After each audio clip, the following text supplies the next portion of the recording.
Star. Are you ready? I'm a lady. And welcome to iDOL Days, the show about iDOL animes. I'm Sarah. And I'm Star. And welcome to the summer of Love Live. Live, laugh, love, live. Live, laugh, love, live.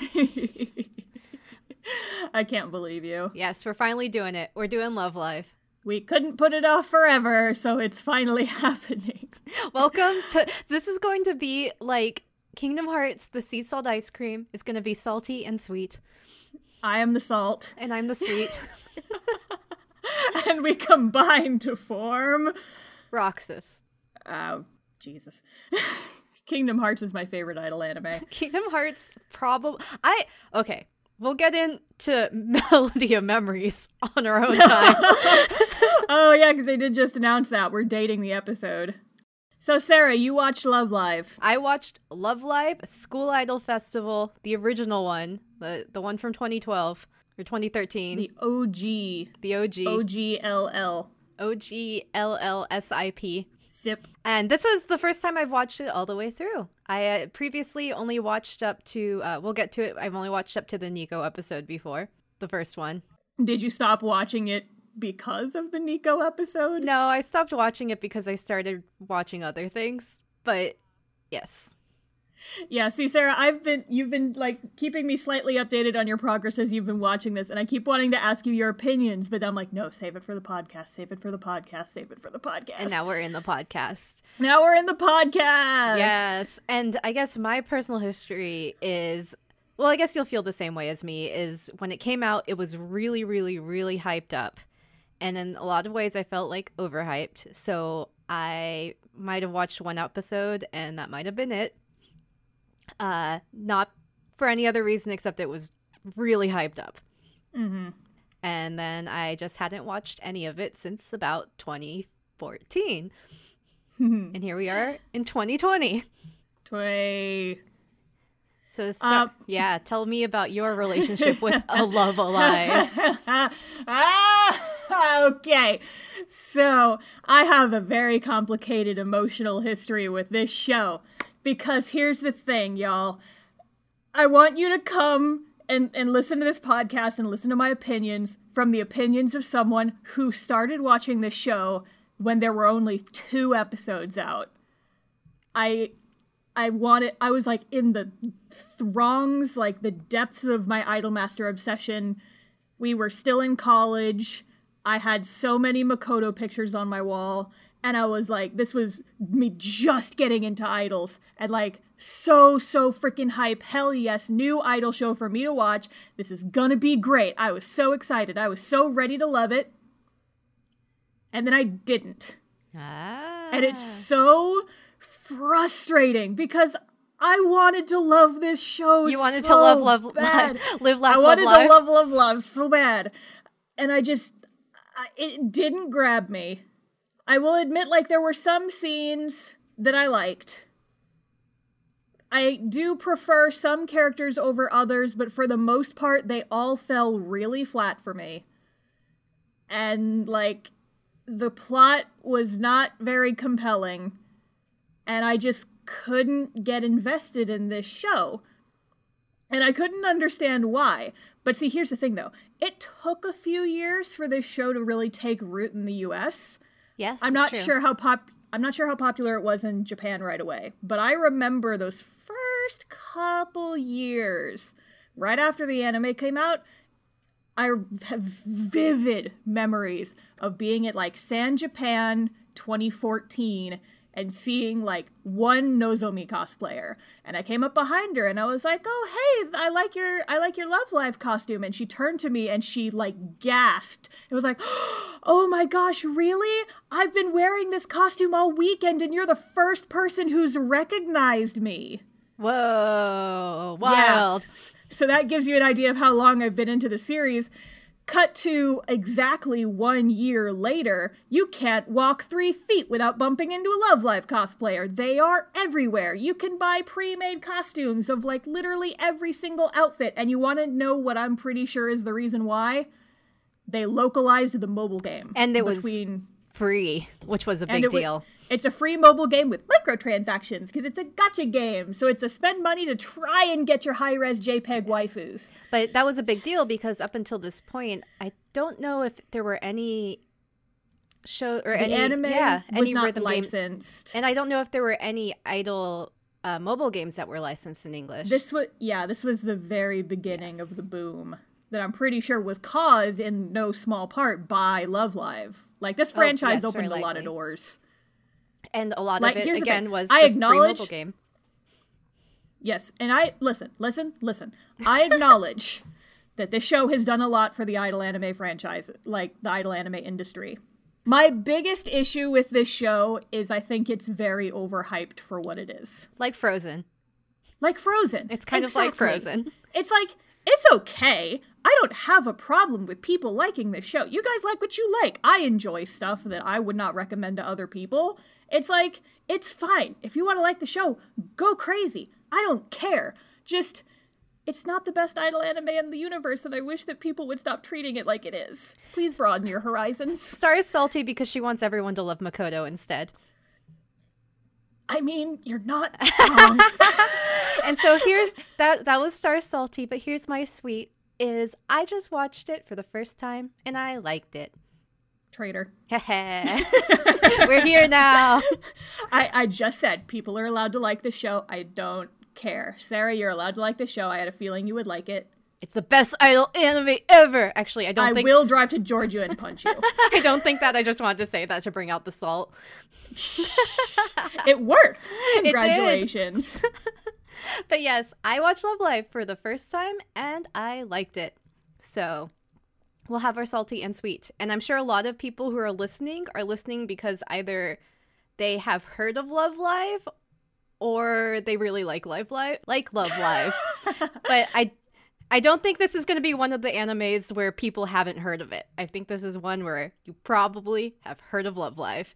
I feel like that is a pretty generous take. Yeah, it's like you have definitely at least heard of this show if you are at all familiar with the anime. I'm sure you've all been to Tuesday Morning and have seen those placards, live, laugh, love live.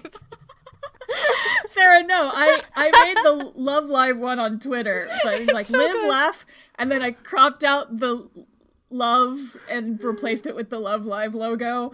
Yes, absolutely. And then, my favorite book, Eat, Pray, Love Live. We could do this all day, but we should talk about the show. We'll talk about the show. We'll meme in between, but we should talk about the show. So we'll get into it. We'll sprinkle in our memes. First of all, we'll go ahead and we'll start with all the characters. Mm-hmm. We'll go kind of in order of their, I guess, introduction / importance. Yeah, because this is one of those shows where, like, I do appreciate they don't throw all 9 characters at you at once. Yes, they're definitely gradually added. It's like Pokemon. You gotta catch them all, but slowly. From the subtitle of Love Live School Idol Project, the other thing to note is that they are all in school. Yes. So they're also kind of divided up by grades. So first year, second years, third years. Yeah, the second years are like the heavy air quotes main characters because they're the first ones we're introduced to. Yes. So we'll start with second years. So probably the first one we'll talk about is Honoka. She is orangey hair. She has a little side ponytail. She's the main character type, leader type. Yes, she is like the picture perfect main character archetype. She is ginger. She is happy to be here. She is the one who drags everybody in on the shenanigans. She's the Genki one. She has a side ponytail. I jokingly call this show Side Ponytail the anime. There's a lot of them. There's so many, Sarah. Yeah. Everybody's got a side ponytail. If they don't have a side ponytail in their main character art, at some point in one of the costumes, they're given a side ponytail. I was about to say that. Yep. Everybody gets a fucking side ponytail. Side ponytail the anime. The next one I'll talk about is Umi. She is Chihaya. I was taking a drink of my water because I figured you were going to talk for a minute. So we have Chihaya. Sarah, I almost snarfed water all over my keyboard. She's the blue one who's serious with the long hair. She's not as serious as Chihaya. More than anything, she's like embarrassed of idleness. Yes. She like gets embarrassed over wearing a short skirt and gets embarrassed over being moe. And she's like, no, I can't do it. But she does it anyway. Whereas Chihaya is just like, meh. She's the studious one, and she also does archery. It doesn't really come up much, but it just kind of goes to show that she's like focused, disciplined. Mm-hmm. And then the last of the second years is Kotori. And she has like that ashy, blondish, greenish hair. And she's the green one. Side ponytail, but it does a little loopy. She's got like a comb over. It's like her ahoge is contained by a ponytail. It's like there's too much ahoge here. I'm going to wrap it up and put it away. And I feel like her personality is kind of just, she's like a little wishy-washy, in my opinion. Yeah, she's just kind of goes along with whatever Honoko wants. Yes. Which comes up later. Oh, yeah. And the other big thing about her is her mom is the principal of the school. And Sarah, the comb over is hereditary because her mom has it too. Oh, yeah, they have the same haircut. That's how you know they're related. They have the same haircut, but the mom doesn't have the side loopy, right? She just has the comb over. She just has the comb over. It's genetic, Sarah. Oh, yes. Genetic anime comb over. But this is how you know they're related, is the haircut. We went over this with iDOL 7. You need to know. This is how you know. Anime genetics. Anime genetics. So those are the first years. Or the second years. Oh, gosh. Those are the second years. The first group we're introducing, but the second year students. Yes. And next I'll introduce the first years because they're kind of the next ones you're kind of introduced in, more or less-ish. Big shrug. First there's Maki. She has reddish hair and like pointy eyes, and she's kind of the tsundere one. She's very Sun. She plays She plays ponytail. She plays ponytail. She plays piano. She plays piano, and then speaking of ponytails, I love her because her little workout outfit. What she does is like she has like this like medium length hair, and she puts ponytails at the very tips of her medium length hair. So, it makes no sense. It's like it doesn't do anything, but it's funny to me. It's like when you put your hair in a ponytail and then you just like sleep in it for a couple days, and it just like gradually moves down your hair. Yes, that's what her workout outfit hair is. And next, Hanayo. She's the shy one, and she's also like secret like idol fangirl. She's the hidden Wotage. Yes. She has like brownish, blondish hair. It's like light brown. Yeah, light brown. Very short. She has glasses at first, and I remember watching this with a mutual friend of ours for the first time. She got so upset when the glasses came off and she never put them back on again. Big mood. She's like, no, she was so much cuter with the glasses. Put them back up, put them back on. And then Hanayo's friend is Rin, and she's the sports one. She's sports and big nya energy. Yeah, she goes nya after everything. It's a lot. Yeah. The nyas. But she has like orangish hair. I remember that she's orange hair Rin because she looks like a basketball, and she's the sports one because her hair looks like a basketball. Basketball. I feel like that's the second time I've referenced that in the podcast. I need everybody to go look up the bad lip reading version of Get Your Head in the Game from High School Musical, so you will understand what I'm talking about when I just start saying basketball in a weird voice. It's important. Here, you describe Nico and I'll go look it up on YouTube. Okay, I'll talk about Nico. Nico is... Nico. That is part of Nico. I just lost a year of my life by doing that. She is a third year. She also looks like the youngest one just because, like, she's the short one. She's, like, wears her hair in these ponytails. Piggy tails. She has asymmetrical hair, and it drives me crazy. Yes. Her bangs are longer on one side. Riku from iDOL 7 is her cousin. Oh my god! They're related, obviously. I think it's even on the same side, like the longer bangs. They must be related. Oh gosh. Conspiracy theories. Maybe Nico is Zero. Okay, listen. I know we're kind of trying to do this podcast in a way that people can listen to the episodes out of order, but if you have, like... We make jokes. Yeah, we're bad at doing this one-off episode thing. No one-off episodes. Everyone needs to watch every anime. There's ever. A continuity to our podcast, apparently. So Nico is Nico. But she has like this split personality where part of her is like perfect idol. It's like, look, I'm the idol. I like to do my best. This is your face. Look at me. I'm so cute. Don't you want to spend all your money on JPEGs of me? yes. So she's like what the trolls tell you that e-girls are. Nico's an e-girl. The original e-girl. Nico is the original quote-unquote e-girl. She just needs little hearts and eyeliner underneath her eyes. You know, maybe. Oh, gosh. So that's Nico. Nico would be the type of person who would be the villain in any other anime. Yes, and for some reason, everyone's just okay with her being in the friend group. Yep, but we'll get more into her in the future, especially season 2. Sorry, I'm trying to keep the salt to a minimum, but it's a lot of work. That's okay. Next is Nozomi. She's a mysterious one. She has these tarot cards. She has like purple hair that's like in 2 long twin tails. Mm-hmm. She's the student council vice president, and she also is really gross for one specific reason. Mm-hmm. So I'm going to quick content warning for anyone who is uncomfortable with sexual assault, but she gropes the girls' breasts and talks about their appearance a lot. Yeah, her cute character trait is that she comes up behind girls and grabs their boobies because that's what girls do, you know. Yeah, it's not great. And if you guys, anyone listening, because I know that Love Live has an audience where people can be young, and if any of you are young and you're like, maybe this is just a thing that people do in high school, don't fucking do that. Don't do it with your friends. Like, you don't have to be young to not do this. I'm just assuming that, once you grow up, you realize it's not a thing. But don't do this to your friends. Don't do this at cons. Don't do this to other cosplayers. Friends don't grow friends. Friends don't grow friends. And if you feel like you want to, for whatever reason, you do it with consent. Ask permission first. Ask permission. And if the person seems like they're stuck in a corner, or they're hesitant about it, or they're like, then that's a no. Mm-hmm.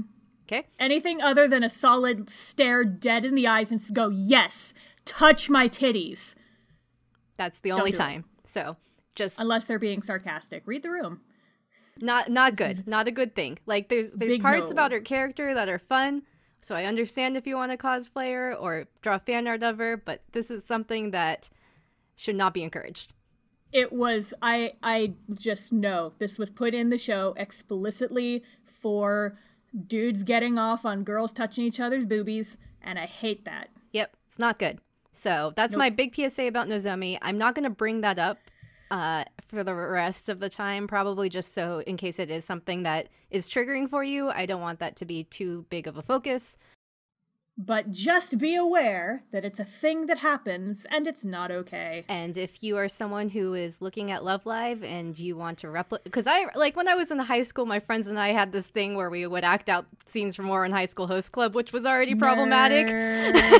Don't act out these things, okay? All right. And then the last one I'll talk about, or last idol, is Ellie.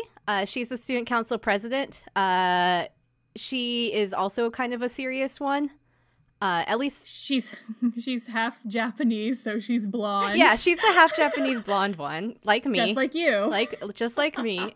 And everyone else in the world who's half Japanese, she is a natural blonde. Because blonde is the dominant gene. We've discussed this at length. Yes. And she's like she's blonde. She has a ponytail that is not normally on the side. And she's like half Russian, so she's half Japanese and she's half Russian. So. Yeah, that's where the blonde comes from. So that's where the blonde comes from. But she's the student council president, and she's serious. So there we go. I would argue she's the most normal. I agree. She's the least like anime trope.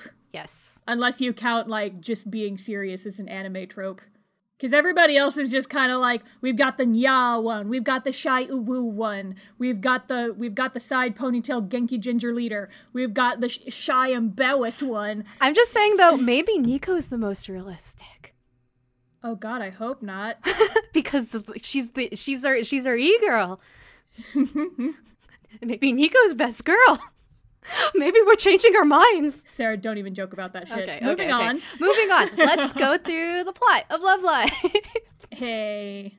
We have all the girls, and they go to Otonokizaka High School. And they all love their high school so much, especially Honoka. Mm-hmm. And what's special about this high school? I don't know. But their high school, it's in Tokyo. From what I can tell, it's an all-girls school, but big shrug to the sky. Animators don't want to draw boys. It's an all-girls school suddenly. Oh, yes. And then you find out that, very beginning of the episode, you find out that their school is going to close. Oh, no! Oh, no! The show just started and it's already over! Oh, time to turn off the anime. Rip.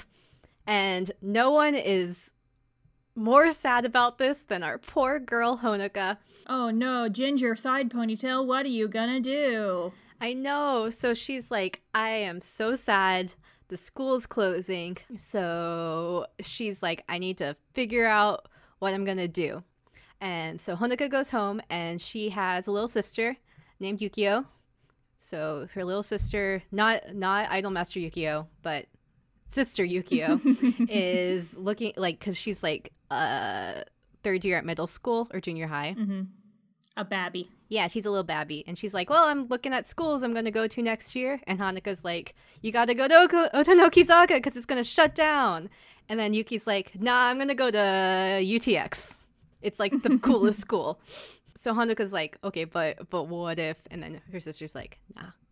So there's a struggle. So basically their high school sucks, and so it's getting shut down because not enough people are enrolling. No, it's not enough people. So then Hanukkah's like, okay, gotta figure out what this UTX thing's about. And so she decides to go to UTX, which is also in Tokyo, but this one's in Akihabara. I get so confused because in Austin we have the University of Texas. I keep thinking it's University of Texas too. So it's the University of Texas Extreme. So she goes to the giant University of Texas in Akihabara, and then while she's there, she sees the University of Texas's idol group, Arise.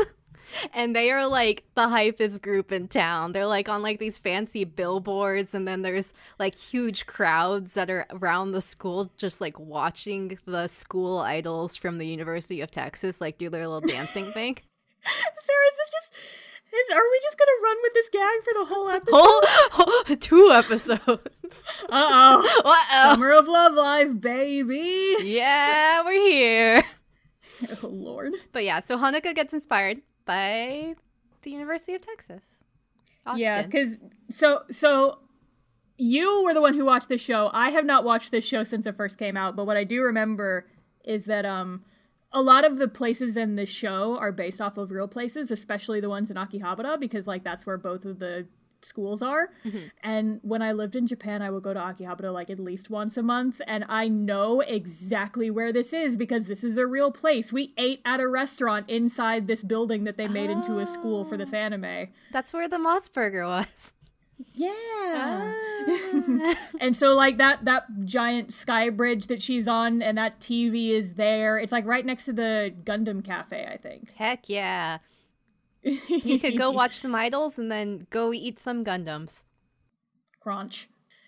But yeah, so these are the first school idols that we find out about, right? Yes, they are. But it kind of is establishing that in this world, there are school idols and they're already a big deal. Mm-hmm. So then Honoka's like, well, hey, school idols are a big deal. They're drawing a huge crowd. I have an idea. Bing! Bing! And then Honoka's like, why don't I make school idols to keep my school from not being a school anymore? And so launches into the plot. And so launches into an entire franchise. Oh, Lord. Basically. So yeah, the first people she kind of convinces are her friends, Kotori and Umi. Mm-hmm. Because they're her friends, and Kotori will do anything that Honoka says, and Umi's like, well, I guess I'm here too. Yeah. But Umi's kind of more like, okay, I'll do this as long as you're serious about it and don't like give up right away. Mm-hmm. Don't be a flake. Yeah, don't be flaky about it, and like don't be like, oh, this is just happy fun time. You need to realize that like it's also like if you're gonna make this a thing and it's gonna be a club, we have to be serious and make it a real club. And we can't be cringy either. Because here's the thing, Sarah. There's like so much suspension of disbelief with this show because the mere concept, the idea, just like, I think back to my sewing skill in high school. I know. Which was none. And I think back to my singing and dancing skill in high school, which was none. Star, you gotta get your head in the game. Sarah, I can't believe you. I just can't believe you've done this. Well, okay, I agree. But then I also think back in high school, like the theater kids were like really, so maybe they were all just like theater kids who didn't have like a musical theater. Who didn't have an outlet, and so they so they became idols because the theater kids were like, they could get stuff done. Mm-hmm. They were a lot to be around. Sorry, all theater kids who are listening. I tried to be a theater kid, but I didn't have enough electives. I understand. I was a color guard kid. I was throwing big sticks at trombones. I hung out with a lot of theater kids, so. At your high school with 3 people in it. Oh, my little brother was in musicals. But yes, my high school was small. But yeah, they could, like, a theater kid would be able to sew and dance and sing. I don't know, you know, as well as, like, somebody who would be top idol have merchandise after them. But yeah, you know. Definitely suspension of disbelief here. Mm-hmm. Also, this episode, at some point, Honoka is also like chilling around, and she's like, okay, we need more people for the school idol group. And then she hears some piano music, and she's like, oh, some great piano music. Whomst. She stalks down the creator of said piano music, and it's Maki, redhead girl. Our Ginger Sun. Yeah, tsundere girl. And Honoka's like, you, be an idol. And Maki's like, who the fuck are you? Whomst. But so Maki is not in it yet, but Honoka's slowly pushing, being like, hey, you, hey, you're cute, hey. Yes. The other big things that happen in this episode are you start to see some of the tension between Ellie, the student council president, and I guess her feelings towards school idols and this whole group and stuff. So Ellie is the blonde one, and she's in her own way trying to save the school from being closed. And a lot of the time she's going up to Kotori's mom, the school principal, being like, I have these ideas. And then Kotori's mom's like, hey, we have like a month to really like get this started, and your ideas are like a 10-year plan and it's not gonna work. And then Nozomi's like, yeah, Ellie, maybe you should listen to her. And Ellie's like, no, I got the way to do this. And then meanwhile, Honoka's running around being like, I'm going to start an idol group. I don't need a 10-year plan. And Ellie's like, no. So then later on, Honoka's all like, oh yeah, I'm going to start my idol group. And there's the 3 of us and we're going to be a club. And then Ellie, student council president, is like, sorry, disapproved. That sounds dumb. No. Sarah just had this mental image of like Ellie with like the little stamps, and you just have like a shot of the paper as she brings down the stamp on the club application, and when she brings it up, it's just like this big red letter stamp that just says cringe. Oh no. You have failed the vibe check. You are now check. Henceforth labeled cringe. Oh no. So Ellie does disapprove them, and her excuse is that you need to have 5 people to start a club, which everybody who has watched K-On! Knows you need at least 5. Everybody who's watched any club-based anime knows you need 5 people. Jeez, Honoka. Well, now, Sarah, in K-On! It's 4. In K-On! It was 4. Because they don't get Azusa till later. That's true. But Honoka's not swayed. She's like, I'll still do it. And so, like, at the end of the episode, they all have, like, an impromptu walk away from the school, dancing, singing. Is this really a thing, or is this a PV? Oh, look, the credits are rolling.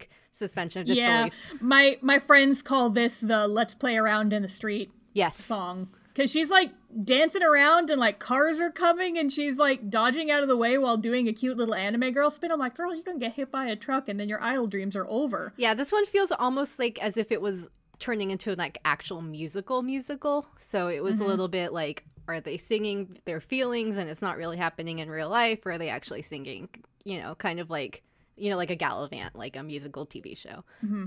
Although I would be remiss if I did not mention that if she did get hit by a truck, we would have Zombieland Saga. So... alternate universe Love Live is Zombieland Saga. Nico is Riku's cousin. This is every idol show is connected. They're all connected. They're all connected. Illuminati. We'll get into that the further we get through this podcast. Sir. Yes. Illuminati. The idols are connected. It's the conspiracy. Umi and Chihaya are alternate universe, same person. Absolutely incredible. Anyways, it's episode 2. Mm-hmm. Yay! And the idol group, who is currently unnamed, is like, hey, there's like the school club, get new club members event going on soon. What if we put on a performance in the auditorium? Which, I mean, like, having a performance when you're a club that's about having performances, that does make sense. Mm-hmm. The one problem is that they are not a club. No. So they go through a lot of struggle trying to convince people to, like, convince Ellie specifically to let them use the auditorium.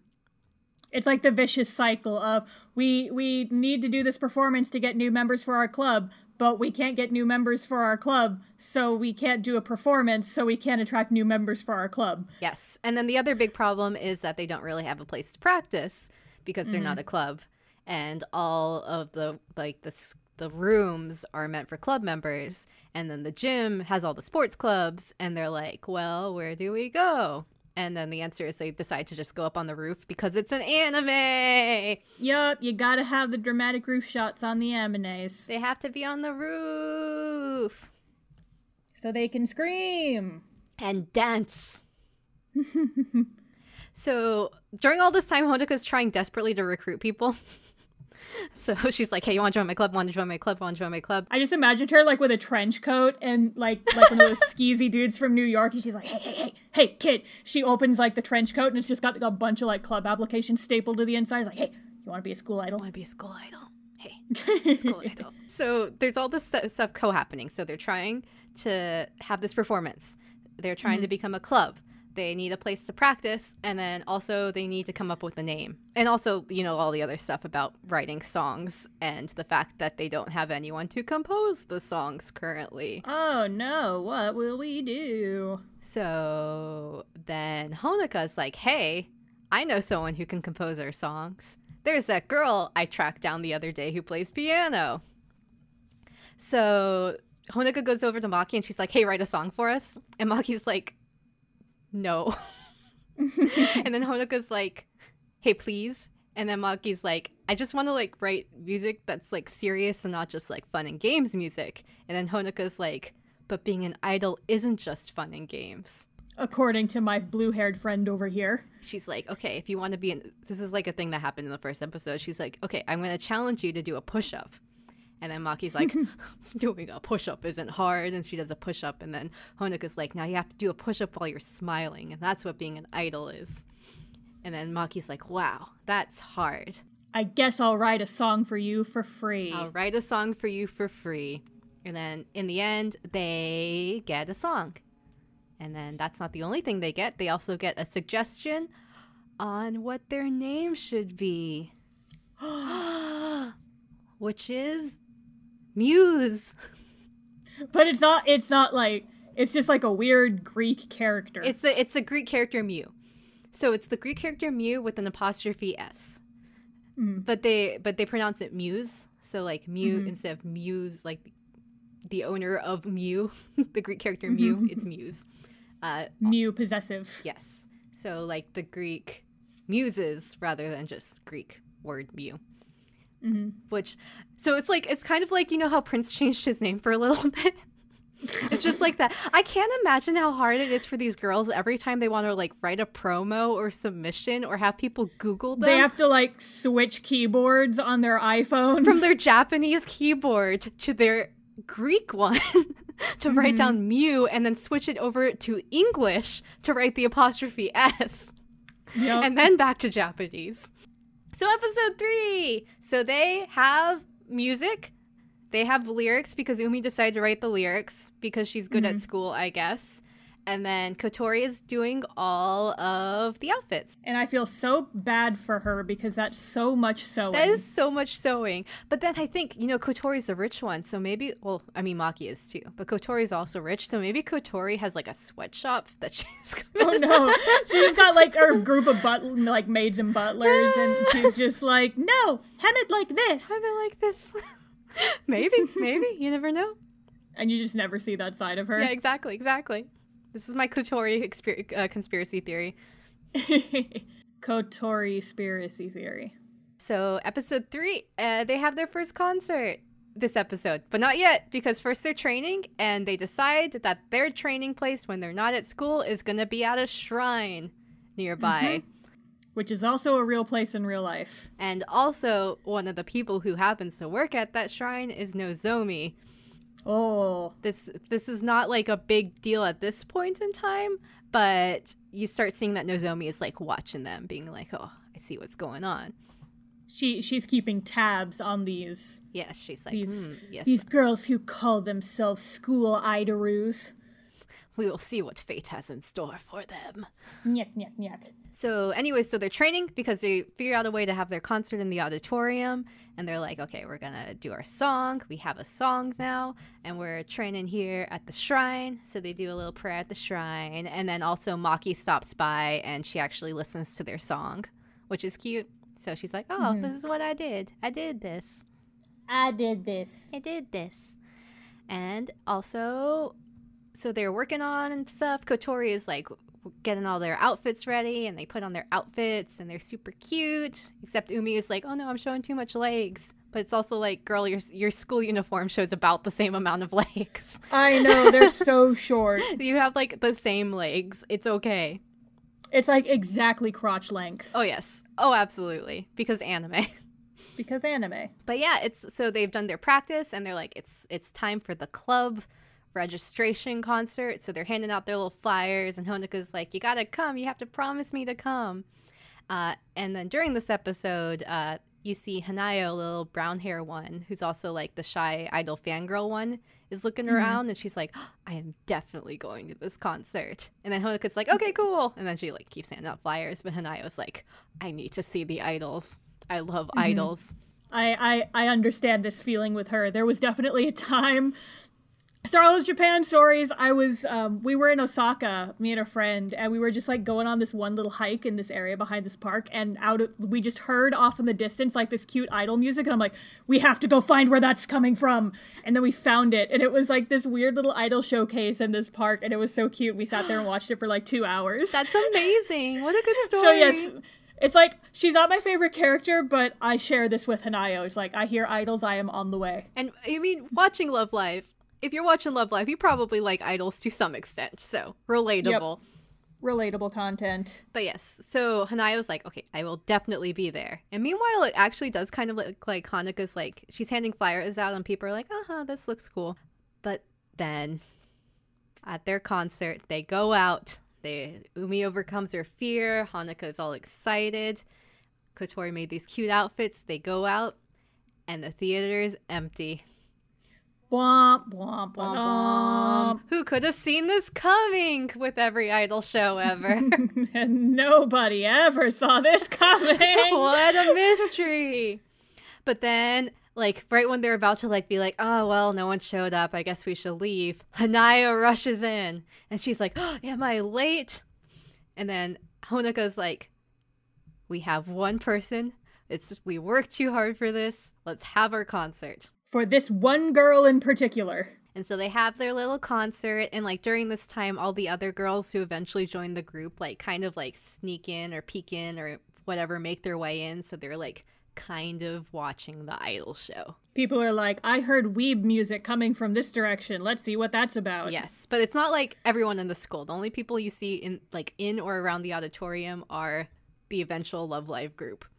So That's how good they are at this Foreshadowing. point, I guess. I'm not sure if it counts as foreshadowing because you already know they're going to be idols. Oh, yeah. All 9 of them are in the opening. And they're the ones with the weird hair color. I guess except for Hanayo, but still. Anime hair. Yes. And then Honoka's all like, at the end, she's like, okay, one day we're going to come back to the stadium and it's going to be full. And that's what we're going to do. And so Honoka's like, I love being an idol. I'm not going to give up. Let's do this for how many fans we have and they'll get more later. Yay. Let's do this for the rest of a single anime season. Oh, yes. So episode 4. So still the Muse right now, the club, only has 3 members. And so they're like, well, we had that concert. It was kind of a dud because no one showed up. So we couldn't really convince anyone to join our group. So they're kind of like, well, we gotta find more members. So they're like walking around and they're like, maybe we could have these alpacas be members. Because their school has alpacas. Yeah, I never understood that. It's cute, but like, why do you have alpacas at your school? But anyway, so while they're at the alpacas, Kotori starts getting like bit by an alpaca, and then Hanayo comes over and is like, hey, calm down, because Hanayo is friends with the alpacas. Because why not? Because why not? Because why not? And then when Hanayo's there, Honoka's like, wait a second, you're the one person who came to her concert. You should be an idol too. And then Hanayo's like, because she's like the shy one, and she's like, goodbye. Because she's too shy for this activity. What? The only people who understand me are the alpacas. But then you find out that Hanayo at this point in time has not joined a club yet. And she is because she's a first year, so this is her first chance to have a club activity. School just started, but she hasn't picked a club. And she talks to her friend Rin, the Nia Nia basketball head one. Basketball. So Rin is like, I was thinking about joining track. What were you thinking, Hanayo? And then Hanayo's like, well, there's the idols, but I'm too shy. But then Rin's all like, I'll go with you to the club room. It's okay. I'll encourage you. We'll do that later. So, well, at some point. Then later that day, Hanayo is like leaving class, and then she sees Maki, red-haired other first year with pointy eyes, and she's like picking up a flyer for what she assumes is Muse, and walks away. And then Hanayo's like, oh wait, that girl just lost her student ID. I should go return it to her. And so Hanayo goes over to Maki's house, which is apparently giant because Maki is the very rich one. And Maki is like, hey, what you doing here? And then Hanayo's like, I came to return your student ID. Also, why were you looking at that Muse poster? Are you thinking of joining them too? And then Maki's like, no, I just wrote a song for them. And then Hanayo's like, you can write idol songs? And then anyway, so they have tea, and then Hanayo's like, wow, your voice is really good. I've heard you sing before. And Maki's like, oh, I saw you at the concert, and maybe if you join Muse, I might help you a little bit, but not like I want to be your friend or anything. Soon. Baka. But yeah, so afterwards, they're both kind of like, maybe I will do the idol thing. And then on their way home, they're like, well, I'm going to pick up some snacks at this Japanese sweet shop. And guess whose mom owns the sweet shop? It's Honoka's mom. Oh! And so Hanayo goes upstairs because Honoka's mom's like, oh, you're one of Honoka's friends. Go upstairs, go chill out. And then Hanayo oversees like Umi practicing, and she's like, oh, this is so cool. And then Umi gets all embarrassed, etc., etc. But then Honoka's like, hey, you're here. Why are you at my house? But also, why don't you be an idol? It's like, welcome to my home. You cannot escape. You cannot escape until you sign this club form. And Hanayo's like, yeah, I can't. I like idols, but I am too shy. And then Umi is like, I am also shy, but this is like, we're doing this like it's a thing. We're serious. It's almost like, it's not professional. You don't have to be the best idol ever, but it's also like, you can do it as long as you're motivated. It's like a sports thing. Don't think about it as just like your American Idol. Think about it as like it's a club. We're Japanese idols, damn it. Not the American ones. Gosh. Later that night, they like all of the first years end up having like thoughts about like idols. So like you see Maki and she's like watching like a video from the concert, and then Rin is like looking at all her cute dresses, and then Hanayo is like remembering how much she liked singing as a baby and how much she likes idols now.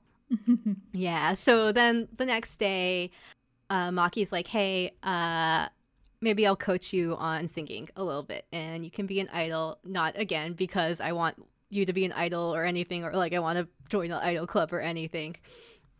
And then Rin's all like, we're gonna sign you up for the club now. And then like both of them end up like fighting over Hanayo, being like, who's going to make you an idol? And in the end, they both drag Hanayo to the roof. And then Hanayo's like, I want to join your idol group. And she says it like on her own while the other two are arguing. So it's like she kind of spoke up for herself, which is nice. Yeah. Yeah. Go, baby, go. She did good. And then Honoka's like, welcome to the club. And then Umi and Kotori, you know, because Honoka is like shaking Hanayo's hand, and Umi and Kotori are like, hey, welcome to the club, you other two. And then they're kind of like, okay. So Maki and Rin and Hanayo have all joined the club. Yay! Da, da, da, da, da. And at the very end, after the credits, you see a mysterious pigtailed girl at a computer typing hate comments on their video and being like, Cannot believe.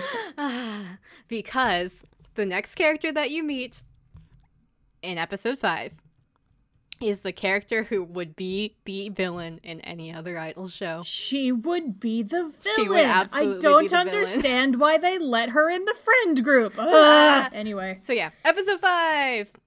They're practicing at the shrine when Kotori senses a presence, and they all point her out. And it's a mysterious pig-tailed girl, the same one from the end of last episode. The same one who you know who it is because they're all on, like, the cover of the anime. Yep. But the girl is like, your group needs to break up now. You guys aren't good. And then she leaves. Because that's what's going on this episode. Jalouse. Yep. So anyways, all the girls, they're like, hey, we have enough people. So the next day at school, they're like, we have enough people that we have our own group. So, and apparently we have a hater now. So I guess people will notice if we start messing up. So we need to be a little bit more serious because we have a hater. Here's the thing though. Yeah. Like once you start getting hate comments online, it's like, oh, people are taking us seriously now. Cool. Yeah. Because they're kind of like, the other thing too is like they had their first performance and then their videos showed up online on this like idol ranking website. And they're like, we have no idea how it showed up here, but someone filmed it. And it's online. Who posted this? What? And we're getting some like comments, but we're also getting some hate comments from the strange person whose username is Nico Nico Ni 69.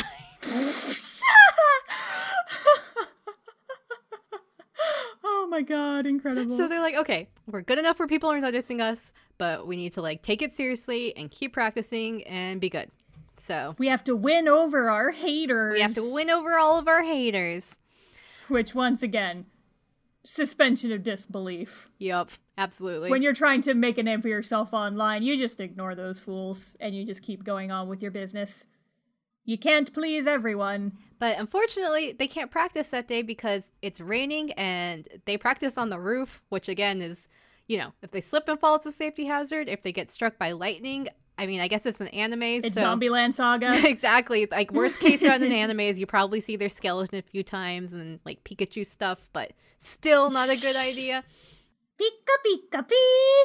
So Honoka is like, hey, I need to do this, but we can't do it, so, like, they need to find somewhere else, and they couldn't find anywhere else to do stuff, so they all go to, basically, McDonald's, and Honoka's stress eating. And while they're eating, there's this gag where each of them start eating or like pick up a fry or grab a sandwich. And then they look down and their fry is gone or their sandwich is gone. And this part was actually decently funny to me. So they're all like... It's like there's an invisible seagull stealing somewhere. Our stuff.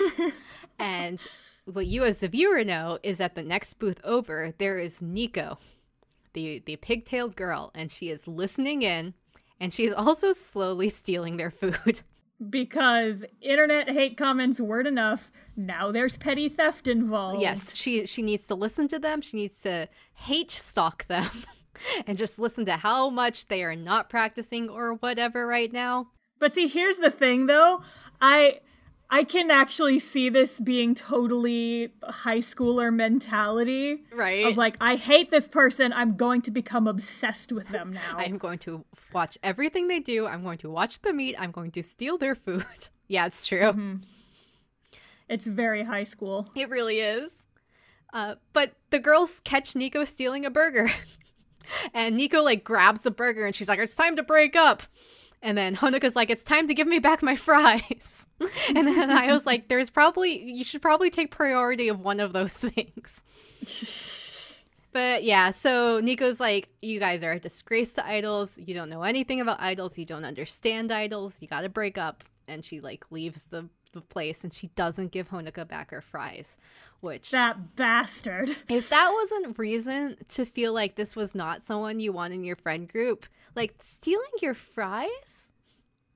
Like, not the fries, man. When you're in high school, a thing of fries that's like $1.07 is so much. Mm-hmm. Because you don't have disposable income. You're like 12. Exactly. And then even if you have a job in high school, you're making like the $7 an hour and then like it's taken away from tax and you work part-time, so you maybe only can work for 3 hours on the weekend. $1 fry is a lot. You just stole my whole allowance in potato crisps, you bitch. Yeah, not good. So anyways, next day at school, Honoka's like, hey, we have 6 people. Let's apply for a club. Woohoo. Hey. And then Ellie is like, I am mad and mean, and you cannot have a club even though you have 6 members because there's already a club that exists called the iDOL Research Club. And the names are too close, I guess. You have failed the vibe check once again. Access denied. Stamp cringe. Cringe. And then Nozomi's like, hey, why don't you go over to the iDOL Research Club? Maybe you guys can merge together. Tee hee hee, giant troll look. Because guess who is the one and only member of the iDOL Research Club? Which, here's the thing, though. There's only one member of the iDOL Research Club, so that technically should not be considered a club. Ellie! Yeah, she's definitely very biased against Muse. Mm-hmm. He's like, I hate this idols in particular. I hate these idols. No, I mean, she probably wasn't president when Nico started it, so. Mm-hmm. But yeah, they go in, and it's Nico, and Nico is like, oh no, they found me. And so then there's like a little scene of Nico like running around. That I just wanted to point that out because Nico does Naruto run. Oh my god, does she? I don't remember Yeah, this. she does. She does not use her arms. She straight up Naruto runs. Yep. But yeah, they catch her, and I have the power of God and anime on my side. Nico, I think she eventually gets getting caught because she falls into the alpaca thing or whatever. Maybe that's why the alpacas are there. They're a Nico trap. There's a song in the spin-off series Love Live Sunshine called Strawberry Trapper. So this is the prequel, Nico Alpaca Trapper. Nico Alpaca Trapper. And the super prequel is Trapper Keeper. That's a completely different thing. I was gonna say, back when we were in high school, we had Trapper Keepers, not Alpaca Trappers. Or Nico Trappers. Or Nico Trappers. Or Strawberry Trappers. Why do you even need to place a trap for a strawberry? They're inanimate. They don't move. That we know of. I've seen Veggie Tales. Fruit Tales aren't far off. Here's my original character, Cecilia the Strawberry. This has taken a weird turn. Yes, it really has. Well, they catch Nico, going back to things, and they're all in the club room trying to be like, hey, Nico, hey, Nico, you want to let's join your club? And Nico's like, no. Nico, no. Nico, no. Nico, never. Nico, get the fuck out of my club room. Nico, stop being idols. But then at some point, Hanayo like looks at all of Nico's idol merch because the club room is full of idol merch. And Hanayo, being an idol fangirl, is like, oh my god, you have like all of this like super rare idol merch. You are so cool. You must be the best idol person. And like, oh my god, senpai. And then that strokes Nico's ego. And she's like, Nico, maybe. This conversation is making me go Nico. So then they're like, okay, so why won't you say yes straight up? Why won't you let us merge our clubs? Oh, I just also want to rewind. They're looking at like the merchandise, and there's one where it's like Nico's like, oh, I have like the signature of this Akihabara maid that's super rare. Foreshadowing. But yeah, so they're like, why won't you let us merge our clubs? And Nico's like, you guys aren't good enough. And Honoka's like, we practice like all the time. We have good music. And Nico's like, you are missing a key part of being an idol.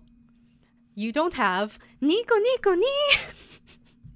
Yeah, they don't have personas. Persona. Which is persona. You never see it coming.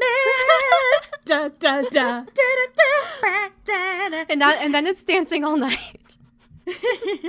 Sarah, dancing star night. Dancing me night. So yes, they need personas. And each of the girls are like, they try little personas, and Nico's like, yeet. You have failed the vibe check. The third years are strong with these vibe checks. Right? Yeah, so like all the other girls, so then later on they're like, well, we have to impress Nico. Obviously, we don't live up to her superior idol standards. Don't know why they decided this is the thing they want to do at this point. But, nope. Whatever. They also hear from Nozomi being like, oh, well, actually, Nico has a dark past. Cue the sad violin music, where you find out that Nico is jealous of the idol group. What? No, I would not have guessed that at all. Yeah. Because I don't know if it's this episode or later on, but it turns out that back when Nico was a first year, she had started this idol appreciation group as an actual idol group. And Nico was so strict, quotes, on all the other girls that they all quit. Good for them. Yep. Sounds like a toxic relationship. Get out. Yeah, more than likely Nico was Nico, and they were like, okay, goodbye. Which is fair. Anyways, they decide that the best way to do this is to, after hearing the story about Nico's past from Nozomi, they're like, well, the best way to get Nico to accept us is to convince her that she can join our group and be our friends. So the next day at Idol Club, Nico walks into the club, and all the girls are sitting down, and Nico's like, Nico Nani the fuck? And then Honoka's like, Idol Research Bucho, we need to consult you about our next concert where all 7 of us will sing. And then Nico like does like her mental math, is like, wait, 7 of us? And then she's like that meme of like the woman with all the algebra floating around. Lady, yeah. And then Nico's like, what do you mean? And then they're all like, hey, hey, hey. And then Nico's like, fine. And so she's like, okay, we'll do this. All 7 of us. This is like the weirdest approach to, if you can't beat them, join them. Right? On both sides. Like, if you can't get this girl to be nice to you, then just let her join your idol group. Right? But like, she's so, like, we haven't even seen the worst of her yet, honestly. Because like, she doesn't improve. She stays a bitch throughout like the whole show, and everyone's just kind of okay with it. And that is honestly one of the most frustrating parts of this series. So later on at practice, Nico leads them on Nico Niing. Which again, we are saying Nico Ni. This is what Nico does. So if you have not watched Love Live, Nico is like, her thing is she like holds her hands up like, you know, like the little like cat like shadow puppet shape. Okay, Sarah, you know honestly what this is though? She kind of does the UT hand sign. She's into the okay, so she gets into the University of Texas. University of Texas Extreme. Extreme University of Texas. She just really wants to be a University of Texas Extreme Idol. And so she puts her hands like that. And then she just says the words, Nico, Nico, ni. And that's what apparently her whole persona is. It's just these words, Nico, Nico, ni. Mm-hmm. And okay, sidetrack for half a second. So I've got some friends who are very into Love Live, and we've had this conversation multiple times where they'll be like, Star, why don't you like Love Live? And I'm like, all these reasons. And they're like, well, it's actually like this, it's actually like that, blah. And I'm like, if they wanted me to care, they should have put it in the anime. Because here's the thing. So apparently, Nico has a sad backstory where the Nico Nico Ni thing was something that her dad used to do. And then, like, to get her to cheer up, but then her dad's dead.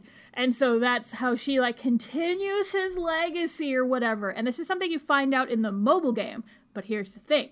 If you wanted me to care, you should have put it in the anime. Because right now it's just an annoying character quirk. It is. And even then, if Nico's so into idols, then she knows a lot about idols. She should know that having, like, a weird catchphrase that doesn't make sense doesn't matter. Yeah, that too. Yeah, well, here we are. All right, episode 6. So all the girls are taking promo videos and pictures for the student council for whatever reason, because I guess they want to do this for something about the school or something. I don't know. Big shrug. And they're like, hey, we're doing this. And then Nozomi's like, oh, this is great. So Nico, I assume, is the president because it's on the forums, but who's the leader of the idol group? And all the girls are like, who is the leader of our idol group? So this episode is kind of centering around, like, the who should be the leader, who should be in charge and be in the center and sing the center songs. Honoka's, like, kind of at this point been the assumed leader because she's the one who brings them all together. Is the Genki one, is like the, you should join our group. And later at the club meeting, Honoka's like, why am I the leader? I don't, like, do as much as Umi or Magi or Kotori. And so Honoka's like, well, maybe I shouldn't be the leader. And the others are like, I guess Umi could be the leader. And then Umi and everyone else are like, are you sure about this, Honoka? And Honoka's like, yeah, it's cool. Which, like, is cute. Because Honoka's like, yeah, I'm a chill person. I don't feel jealous about this. I just want to sing and dance with my friends. And anyways, they end up being like, okay, maybe we'll just do a thing where we have a competition to see who could be the leader. And they have, like, all these, like, who can do the DDR the best? Who can get the highest score karaoke montage? Who can hand out flyers the best, which is funny. And then, like, Kotori is, like, absolutely amazing at it for reasons we'll find out. And anyways, at the end, they're all apparently about even in skill, is what they say. So then Honoka's like, why do we even need a leader? We can all be the leader. And we could just switch off who's singing, and no one needs to be, like, more in charge than anyone else. And the other girls are like, okay, Honoka. Wink. Wink. But then later on, they're all talking to themselves, and they're like, Honoka's our leader. Yeah. Yeah. You also know that Honoka's the leader because she always gets the big dramatic solo parts at the end of songs. She does. And then also just, like, the way the plot works in the show is every other girl's, like, thing hinges on Honoka. Yeah. So it's like, I feel like them being like, oh, Honoka's the leader, if you think about it, it's not like a nice thing. Honoka's just like, I just want to have fun with my friends and I don't want this huge responsibility placed on me. And all of them But in reality, it's like, I just want to have fun with my friends. And then all the other girls are like, okay, Honoka, I know you said you just want to have fun with your friends, but what if you didn't? What if all of our happiness depended on your happiness? Without you decide, with, like, this is not your choice. We are deciding this for you. Yeah. So, I don't know. I feel like they put too much on Honoka, and also, like, while she is, like, their, like, common thread as far as being a friend goes, like, if she doesn't want to do it, you don't have to make her do it. So. Which will be important at the end of season 1. We'll get there. Anyways, Episode 7. This is episode 7 of the first season of Love Live. We are over halfway through. And Hanayo comes in and says they are going to hold Love Live. What? You mean the title of the show? And you're like, wait a second. I thought this was just like a name that they decided. But no, Love Live is apparently a thing in the show that doesn't come up till halfway through the first season. Mm-hmm. And Honoka's like, what's Love Live? And all the others are like, what's Love Live? And then Hanayo's like, you don't know what Love Live is? Even though this is the first year. It's this really popular anime that... like the serpent eating its own tail. But anyways, apparently Love Live is going to be a big competition for all of Japan's school idols. And all the school idols in the whole country of Japan are going to participate. They're going to determine who gets to like be in the final competitions by like who's in the top 20 on this idol ranking website that they got into by question mark way. And Hanayo's like, I am so excited to watch this. And then everyone else is like, okay, but what if we actually tried to get it? Mm-hmm. And they're like, well, how far away are we? And then they look on their little idol ranking website thing, and they're actually like not that far back. They're like 50 something. So it's like, okay, maybe we will try to do this. An attempt shall be made. And then they're like, okay, well, I guess we need to ask the school permission to enter since we're asking underneath the school's name because it's a school idol group. Mm-hmm. But they're like, what if we just did not go to the student council because Ellie hates us and is mean, and we just ask Kotori's mom because she's kind of the more in charge person, and also she likes us. She likes us better because we have her daughter hostage. Nepotism. This is nepotism. But yeah, they go inside the student council room, and Ellie's there already, and Ellie is angry, and at first Ellie is not angry because of the school idol thing, because Ellie doesn't notice them at first. Ellie is upset because she had come up with some other plan to save the school, and Kotori's mom's like, hey, this ain't gonna work. And then the others end up coming in, and they're like, let's do Love Live. And then Kotori's mom is like, okay. And then Ellie's like, what? And then Kotori's mom is like, as long as you get good grades, it's okay. Kotori's mom is like, you have passed the vibe check. And Ellie's like, no! No! Yoinks the cringe thing away from Ellie. Certified not cringe. Not cringe. And Ellie in the background just like clenches her fist like, no, no, no. So Ellie's upset, but they are going to be able to at least try to get into Love Live. So, hey, that's cool. And also they realize by looking up their rankings that they hadn't checked in a while that they're actually getting kind of popular. And then on the way home from school, Umi sees a girl watching a video of their performance, like on her phone. And it was like from an angle of something, or like one of the performances. And it was like from an angle that they didn't take or know about. And the girl looks up at Umi and she's like, oh my God, you're a muse. And then she's like, my sister recorded this for me. And Umi's like, who the hell is your sister? And the little girl is like, my sister Ellie. And you're like, what? I thought this was like a great twist. Because like, honestly, I was like, the person who recorded it was probably Nozomi or somebody. But it was Ellie. Oh, plot twist. Umi, Ellie, and Arisa, the little sister. So Arisa's like the same age as Honoka's little sister. They're both like last years in junior high school. And so they all sit down, Arisa, Ellie, and Umi. And Ellie's like, you found out my dark secret. Apparently, what had happened is Ellie apparently hate recorded this video.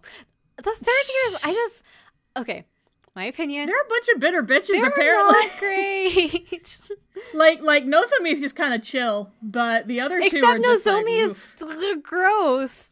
Well, I mean, aside from that, yeah, no, but yeah, it's yeah. So Ellie turns out hate recorded this and put them on the idol ranking site just to prove to them that school idols aren't popular, and was hoping they would that backfire. Right. And like, what are you, because if your goal is to try to save the school, what does wasting your time trying to like make these girls bitter and give up do for you. Like, they're not wasting resources.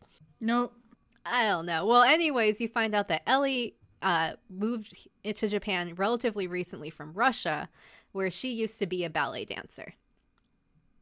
And when she was in ballet, she was like really competitive and very serious. And so Umi ends up seeing this, like, a video of Ellie's performance when she was younger, and she's like, wow, so I understand where Ellie's coming from, because she's seeing our group as something that's not serious and like doesn't matter, but like her whole thing, which is dancing, used to be her life, and if we're dancing but we're doing it bad, no wonder she doesn't like us.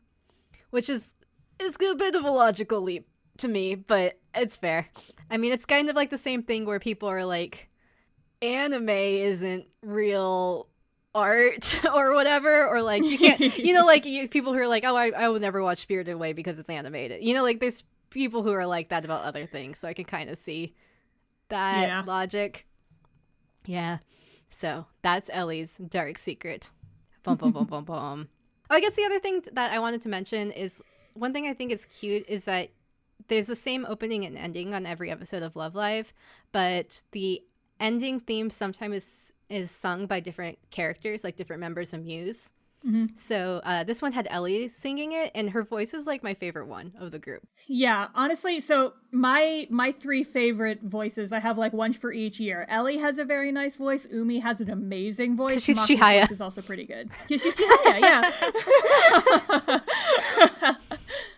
But yeah, and it's fun because, like, if you listen to the albums, like, all 3 of them are on this one song. And I don't know if they do others, but the one that's really popular is Soldier Game. It's a fucking bop. Oh, I will have to listen. It's very good. It was one of my favorite songs when I played the mobile game for, like, 2 weeks. Heck yeah. When it first came out in English. Yeah, I like Love Live's music a lot, too. That's the other thing. Yeah, it's got some good tunes. They have good tunes. A lot of the costumes are very hit or miss for me, though, which is why I've never really cosplayed it. We got to do the Grand Blue one. We'll get into that. We got to do the Grand Blue cover, yeah. Well, the ones I super want to do were Love Live Sunshine ones, because I wanted to do the Rico one, and you wanted to do the Hanamaru girl. One. And have they released all of the Muse ones yet? Yes. I think, I thought it was just Honoka. Yeah. Oh, no, you know what? I do remember this. They were, like, I don't care about Muse as much, so they just kind of went zoop over my head, and I forgot. I play a lot of Grand Blue. I know you do. Episode 8. So on episode 8, they find out that the school is going to have an open campus event in 2 weeks, and if they don't get enough people signing up for the event, the school is going to end up closing sooner than expected, which is like a big shock. All of a sudden, you're like, whoa, this came out of kind of nowhere, but also expected because the school's failing. And then Honoka's like, I have an idea. And then Ellie's like, no. Because Ellie is still not having it. She had the conversation with Umi about like why she's serious, but she's like, this is me. I'm not going to approve anything. You guys aren't serious enough. But so Ellie is kind of going through the whole, we're going to attract people to our school by talking about their history. And I guess there's alpacas. And then all the other girls are like, okay, but what if we attracted people to our school by being like those cool University of Texas extreme idols? I love that this has become a thing. It's important. But anyway, so like they're having their dance practice being like, okay, we're going to have our performance anyways. We're going to attract people. We talked to Kotori's mom, and Kotori's mom probably will let us do it.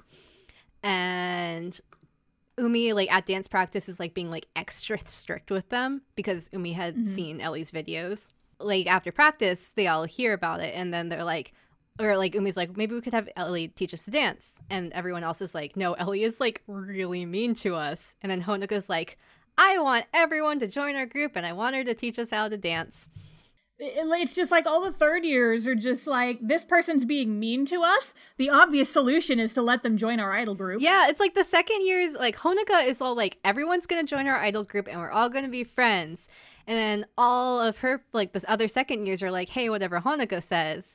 And all the first years are like, oh, these second years know what they're doing. They're pretty chill. And all the third years are like, hate, hate, hate, hate. So we are filled with rage. Rage. Except Nozomi is less filled with rage and more like, I'll just be a little bit antagonistic. Like the weird, mysterious, like, anime character who stands in the shadows and like guides their fates. So Honoka is like, okay, I agree. Let's go ask Ellie to teach us. And so Honoka's like, hey, Ellie. Hey, Ellie. Oh, why don't you teach us how to dance? And everyone's like, Ellie's not going to say yes. But then Ellie's like, okay. And you're like, what? And Ellie's like, but I'm going to push you so hard and you have to meet my standards. Because she's remembering all of her times where she was dancing and wasn't good enough, but then did better and like got to competition level for ballet, etc., etc. Mm-hmm. And so she's like super harsh at practice. And Ellie's like, oh, I'm going to be so hard on them. They're just going to give up because they're just wishy-washy idols who don't really understand dance. But then Honoka's like, okay, this was great. Come back tomorrow. And et cetera, et cetera. And they're all the girls are like, we're doing it. We're doing good. Come back tomorrow. And then later on, Nozomi confronts Ellie and being like, what are you doing this for? Like, what do you really want? Dun, dun, dun. In your heart of hearts, what do you desire? You must look deep inside yourself. I will read your poem and tell you what you really want. I must do the cards. The cards. Anyways, so the next day, Honoka and everyone else are still there for practice. And Ellie's like, wow, you came back after I was so harsh on you. And then Honoka's like, yep, we did. And also, please join Muse. And Ellie is like, shaky hand, and she's like, what will I do? And then she holds Honoka's hand and shakes it, and she's like, yes, I will join Muse. Yay! She went from being super mean to agreeing because within like one episode, because of the power of dance. We danced our way to glory. They danced into Ellie's heart. And then Kotori's like, yay, now we have 8 members. And Nozomi's like, no, the cards have spoken. You have 9 members. And they're like, 9? What? She's like, just like I predicted. There are 9 members, just like the 9 goddesses of music. And that is why I suggested the name Muse. Oh. And anyways, they are all there. And then they practice. And then they have their performance at the open house event for getting new people at the school. Yay! They did it. And there's like a little montage of their performance, and it was pretty cute. Most of it is like them hanging out as 9 people and practicing and dancing. A lot of the times they like have their performances, and the performances are intercut with like all the things that led up to their performance. I feel like that's kind of a trope of Love Live. Yeah, because it's a trope of a lot of idol anime in general, because like if you cut in with this other stuff, you don't have to animate dancing as much. Absolutely. And then also like for people who might skip through just some dancing, singing, it gives you something to look at. But yeah, I mean, it pays off later because they do show full performances sometimes. But yeah. So all 9 girls are together. Yay! 9. And it's episode 9. And 9! There's so much 9 going on. I'm like casually looking at the camera being like, hey, anybody who likes Critical Role, listen 9. To our podcast. Hey, 9. I know they're out there. Give me attention. Oh, yes, absolutely. Talk to me about Critical Role. I just got caught up. Meh. So episode 9, all 9 members are together. Yay! 9. And I'll stop. I promise. Because of nepotism, they were able to get a bigger club room, so that's good because Ellie is doing council president. Nepotism. And other good news, the open campus event went so well that they are going to wait on the final decision to close the school for longer because they got so many people applying to go. Wow. Yay! It's good. And also, Muse apparently went up in rankings, so they're getting even closer to being in the top 20 to be in Love Live. Whoa. Hey! Go Beans! And so, at that point, they're like, okay, so we are getting good at being idols, and why don't we do some more research on idols? So they're like, let's go to Akihabara, and we're going to look at all the idol merch and think about idol fans and being idols. So all the girls, except Kotori, go after school to Akihabara. And they're like, wow, look at all this stuff. And they're like dressed in their Nico, because in the first few episodes, Nico wears like this disguise where she has like a face mask on and dark sunglasses and like a coat, and it's like, oh, you can't find me. She's way ahead of the COVID curve. Way ahead. But anyways, a lot of them end up dressing that way, and they're like, oh, no one will find us. But then they give up because it was too much. Yep. It's also like summer, so, you know. Yeah. Big coats are not great. It's hot. But they're like, oh, wow, there's so much Arise merch. And then Rin's looking around at the store, and she's like, wow, this girl, look, like, the girl in this pin looks just like Hanayo. And then they're like, wait, it is Hanayo. So apparently, there is a bunch of merch about them. There's a bunch of Muse merch, which is hype because that means they're popular, but it's not good because they didn't know it was being made. And they're high schoolers? Yeah, that's like... and it's just being sold. That's some sus shit. Black market idol, yes. If in this fictional universe, the only people who are buying school idol merch are people like Nico, who are other high schoolers. But if you expand on that to any sort of like little like nugget of real life, it's creepy. Just big oof. Big oof. So yeah, they have a bunch of their merch there. And then Honoka's like, oh, wow, it's our merch. And then she, like, looks over and she's like, oh, look. And then there's this picture of Kotori in a maid outfit? Question mark? Anyways, Kotori shows up in a maid outfit. And then you find out that she, flashback to earlier, is the legendary maid of Akihabara. And she works at a maid cafe. Dun, dun, dun.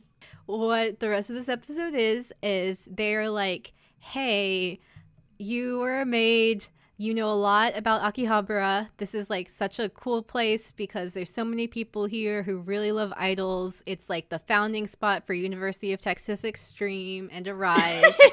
And why don't you teach us everything special about Akihabara, and we will have a performance here, like a street performance. Mm-hmm. So, like, there's, like, a little bit of them, like, going to the maid cafe and being maids in the maid cafe because it's an anime and fan service. Yup. But, yeah, anyways, they end up writing a song with the help of Kotori. So, for this one, Kotori must have done the outfits and the song. But, yeah, so Kotori ends up writing a song and making cute outfits for their street performance. And they put it on in Akihabara. And they get a bunch of fans, yay! And their outfits they all wear maid outfits because of course they do. Yeah, and so they're like, oh hey, let's have fun time. We'll dance in Akihabara. This is great. We love being idols. Yay! Yay! Yeah.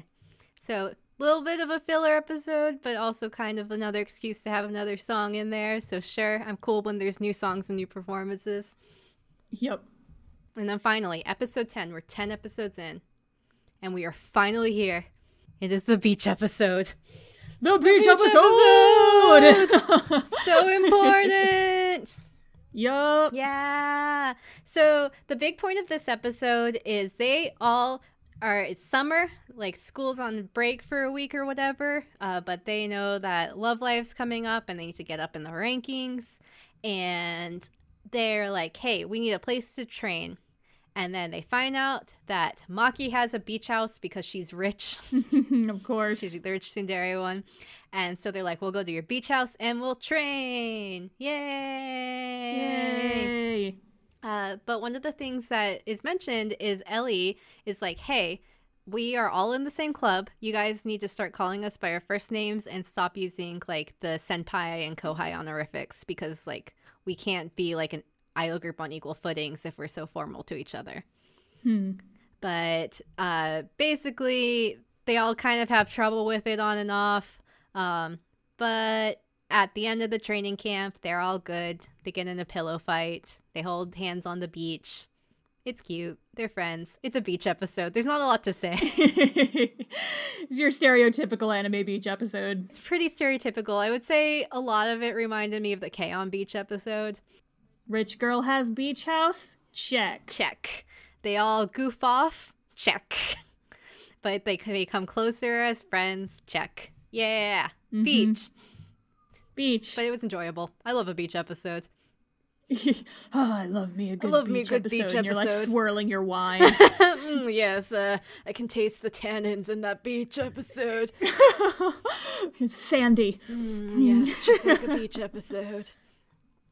So, episode 11, which, okay, I keep bringing up episode numbers, but I do want to point out, I was not expecting to go this far without, like, significant mention of Love Live. Because currently, like, the event of Love Live. Because currently, the event that is Love Live has been mentioned, but isn't, like, a main focus. So, yeah. Because, like, the way I could see this happening is, like, if you slightly reordered events, what might make the narrative a little bit stronger and more, like, what's the word I'm looking for? Cohesive? Cohesive is a good word for it, but it's just, like, there's more forward motion. Like, there's more stakes. Is you mention Love Live right around the time that you find out that the school is closing. You say, hey, I have an idea. If we become school idols and we win Love Live, then maybe our school won't be shut down because that's how we get recognized. Instead of what kind of ended up being a wishy-washy, oh, we'll just make school idols and hope we get famous. Yeah. And then they just kind of do through no effort of their own. And also, there's not really any connection to what keeping the school open means versus Love Live being important. So it's kind of like there's two, like, different tracks, which I guess kind of leads into the ending of the season. We'll get there. Yeah. Although I did just realize I just described Love Live Sunshine. Maybe that's why I like it better. It's a lot more focus. One of, like, a bunch of different reasons, but we'll get there. I'm going to do my Love Live Sunshine episodes eventually. Yeah. So you find out at the beginning of episode 11 that Muse is rank 19. So they are in the top 20 currently. Wow. But it's still a while till Love Live. So they need to, like, maintain their position if they want to get in. So they're all like, okay, so we need to, like, keep up. We need to keep rising in the ranks. We need to find ways to, like, put new content out so people keep paying attention to us so we don't lose to other groups who are also trying to be competitive. And so Ellie's like, hey, there's a school festival coming out. Why don't we focus on making a performance for the school festival that'll be as amazing as possible? And they're like, okay, we'll do this. For the school festival, though, to use the auditorium, there's, like, a little lottery system. And they're like, Nico, you're our president. You can draw for us the spot to get into the auditorium. And Nico doesn't. Nico, nope. Nico, nope. Nico, they don't have a space to perform now. Uh-oh. So they're like, well, this sucks. We were kind of relying on having a place to perform because we are performers. So now what do we do? Then Honoka's like, why don't we have a roof performance? And we'll just be so good and so loud that everyone will come upstairs and watch us. And everyone's like, yay, this sounds great. And then Kotori, except for Kotori, who's like, yeah, that sounds great. And you're like, what's going on with Kotori? Why is she so sad now? Question mark. She just had a good time at the beach and ended as maids. Why is she sad now? But yeah, so they're all like, okay, we're going to work on the concert. And then Honoka goes like gung-ho. She's like, I am going to practice my hardest. And she ends up like staying super late practicing. She practices in the rain. She practices like day, night, sunshine. Sunshine! And then guess who wakes up day of the school festival with a cold? I guess Honoka. Yeah. She got sick. Of course she did. Stupid. And, like, you know she's gonna, because, like, there's, like, a scene where she, like, has, like, a little bit of a sniffle or she's a little tired, and then she goes out in the rain to train, and you're like, what are you doing? If you're an anime character, you never go in the... If you are in an anime, you never go in the rain. Nope. No. Because you'll either get struck by lightning, and then it's Zombieland Saga, or you catch a cold, and it ruins something in the plot. Or, like, the whole... Tokyo, Japan floods, and it's weathering with you. It's a trio Venn diagram. Which anime is it? Which anime? But yeah, don't go either way. Don't go outside. There's a large chance you're gonna get sick for whatever important event's gonna happen because rain makes you sick if it's anime. Mm-hmm. It's like all rain is acid rain, but instead of acid, it's just the plague. The plague. It just rains down sniffles. It just rains down the bubonic plague.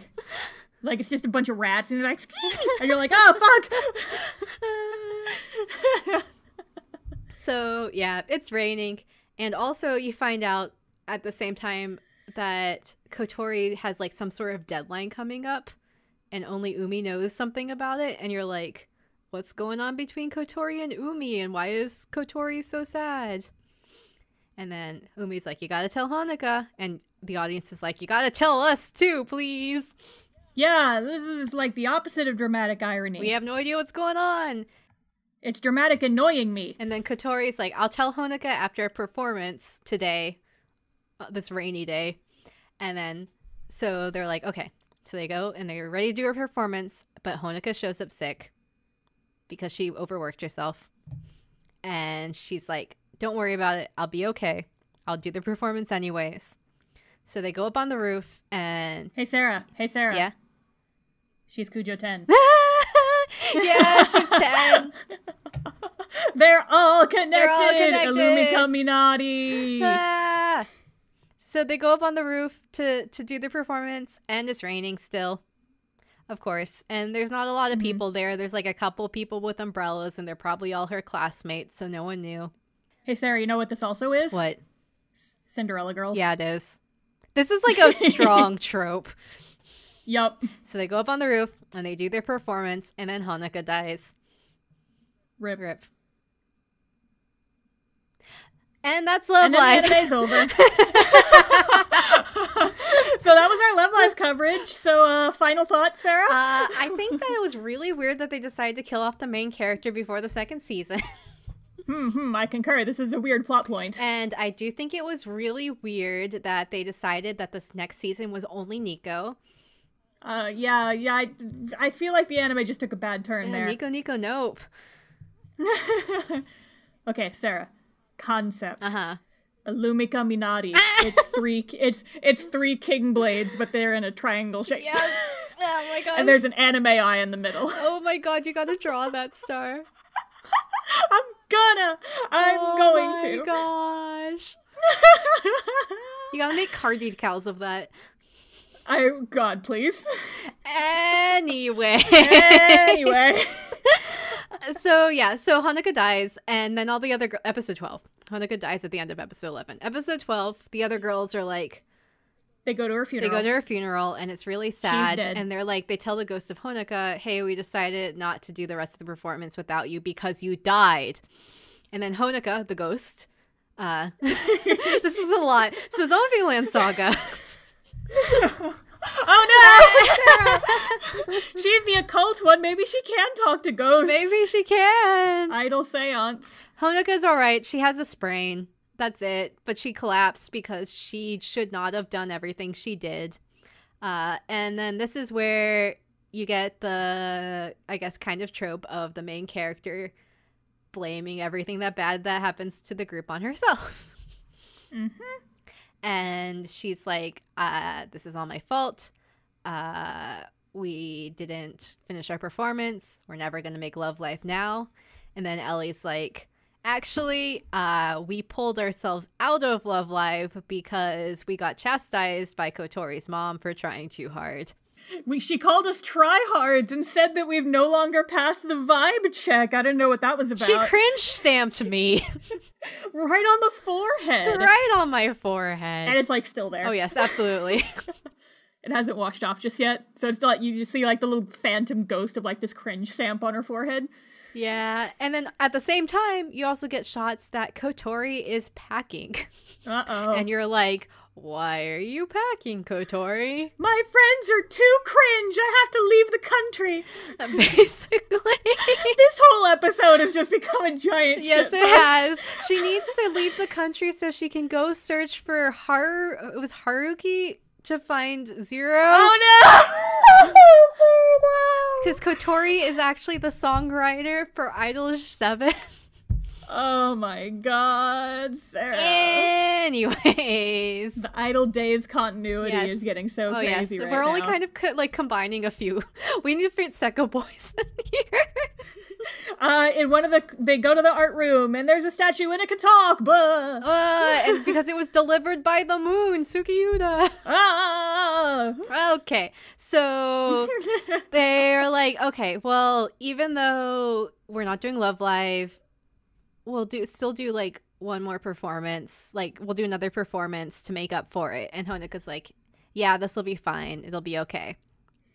Then it turns out also, like so things are starting to look up. So like, even though they're not on Love Live, hey, at least they're doing another performance. And then you find out also that, oh, look, they got a ton of applicants at their school. Looks like the school might not get shut down after all. Wow, that was easy. That was easy. And then Honoka's like, this is amazing. I need to tell my friends. I need to tell Kotori. Bom, bom, bom. And then Kotori is sad because of a reason that you find out is Kotori is leaving to study abroad. Yep. And she is leaving in 2 weeks. Dun, dun, dun. Which, so like, this is very last minute leaving the country because like, yeah, for real. Because like, you assume that Honoka collapsed, right? And then it maybe was like 2 days max. And then she's like, I'm leaving in 2 weeks. And like, Kotori maybe was thinking about this like a week before. Yeah. So she had like less than a month to prepare and decide this. But yeah, apparently Kotori got an opportunity to go to a foreign school to study fashion design because fashion is her passion. She's got a passion for fashion. She was gonna tell Honoka, but then Honoka died. Well, I guess first of all, Honoka got too wrapped up in doing this like performance for the school, and then Honoka died. So she's like, I never had a chance to tell you. And then Honoka's like, it doesn't hurt that you're like leaving me as much as the fact that you decided you wanted to tell like Umi and would never tell me, or didn't tell me until just now. Yeah, so, which, like, it was pretty shitty of Kotori not to tell. Like, I understand, but like, you're leaving the country in 2 weeks. You should have told your friends. Yeah, for real. Yeah, so it's like, wow, cool friends. Cool friendship dynamic you guys have going on. Basically, the big thing that happened is Kotori is leaving. Honoka is upset. And all the other girls are like, well, this definitely causes problems for everything else, huh? We can't be an idol group with only 8 people. That's not enough. So the 8 people idol group, Honoka's best friend leaving, and then her little bit of blaming herself for losing the performance at the beginning of the episode sends Honoka into a spiral. And she's like, watches like things about Arise from University of Texas Extreme. And she's like, I'm never going to be as good as them. Our group's never going to be good as them. Why does it matter? This is your stereotypical main character has a breakdown episode. Yes. But then it's kind of also involved with the whole, well, hey, we got a bunch of applicants. Our school's not shutting down. And this is my goal. But at what cost? And if my goal was to not let the school shut down and my goal has been achieved, then like, what's the point anymore? And actually, so here's the thing. I haven't watched this show since it first came out, right? But like listening to you describe it, there's no proof that they were the ones who had anything to do with the school not shutting down. This is true.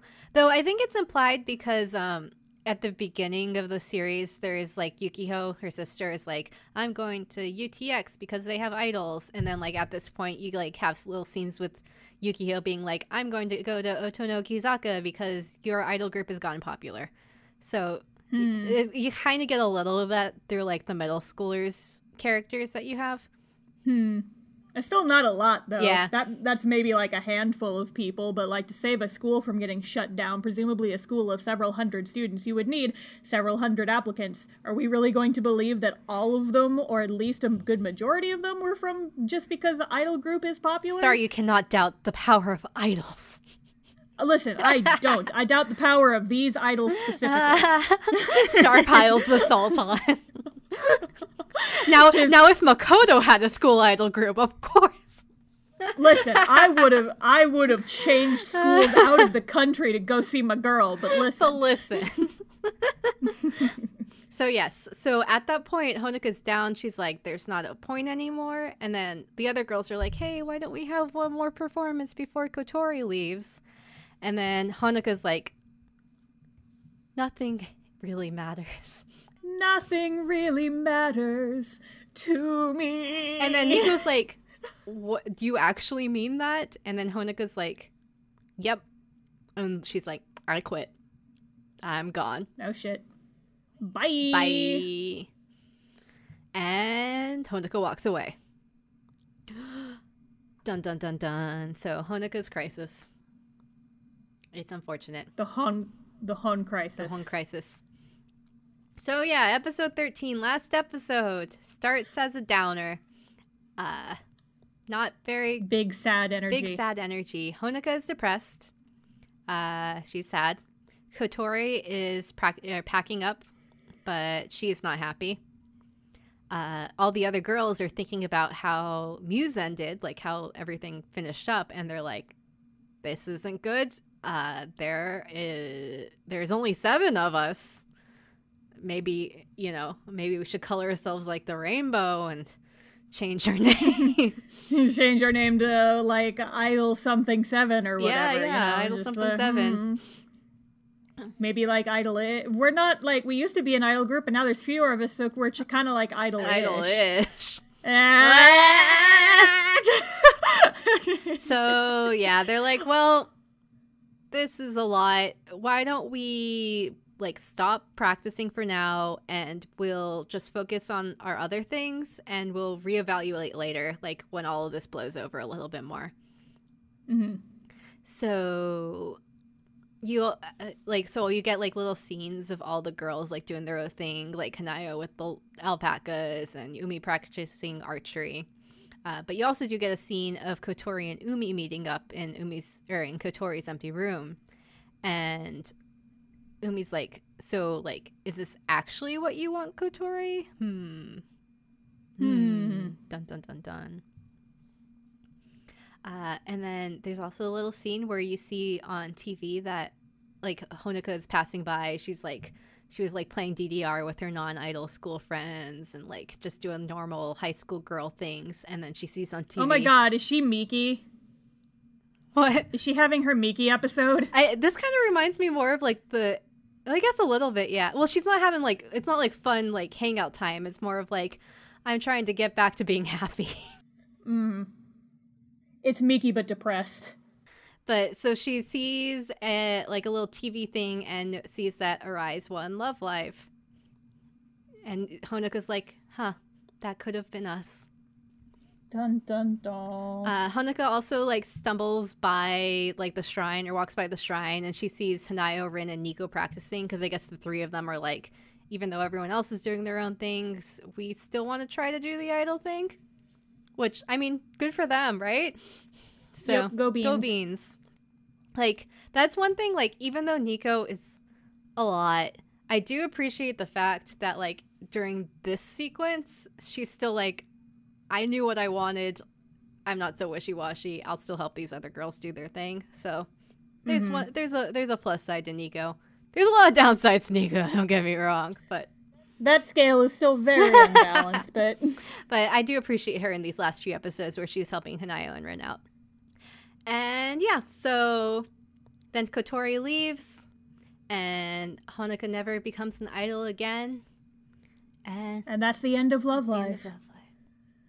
Except it's not! Because twist. Kotori. This is like where you gotta like start having like that 80s music playing, right? So like they're all like split up, right? Kotori's like getting dropped off by her mom. And then the others are like, oh, we're gonna have a small concert with just like a little bit of us.